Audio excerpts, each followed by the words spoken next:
neke neke mai whakaue.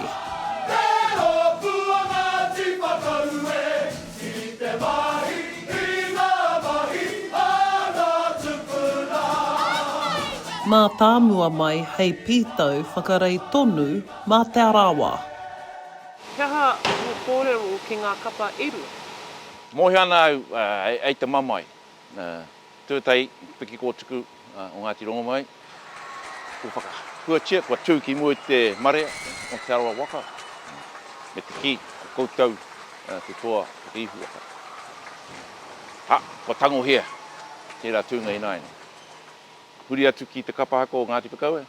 Kāre rātou i rango, i rongo i te pakipaki o te iwi, te whakamānawa tanga o te iwi.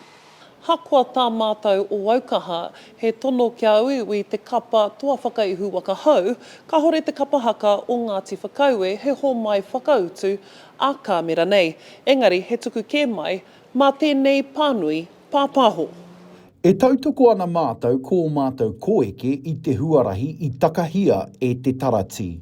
E kore hoki e motu te aroha ki o mātou huanga o Te Pikikōtuku o Ngāti Rongomai. Ai, te rā i muri mai, whakapā mai te tei koro i he, te whakahua. Ko te toa ihu waka o Te Arawa, ko Te Pikikōtuku o Ngāti Rongomai anake.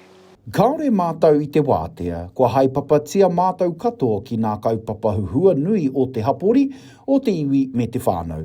Ka mutu ko te whakatau o te komiti te kupu whakatau, ka mātua i tēnā. Nā reira, ka hoki atu te kāhui kaute ki te ata tirohia. Kāre he hea o te kaute o ngā māka, mautonu anu ngā māka.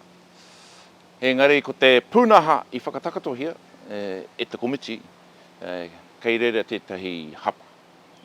Tipako hea tētahi ture, whakamahingia, engari tēnei wā kei te mohi wake ahau, mātau, kei te hea tērā.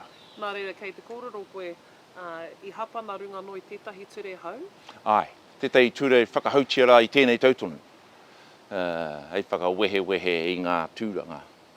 Kau i te mutunga ake, i wiki tōria tahi, ngā ropu e rua.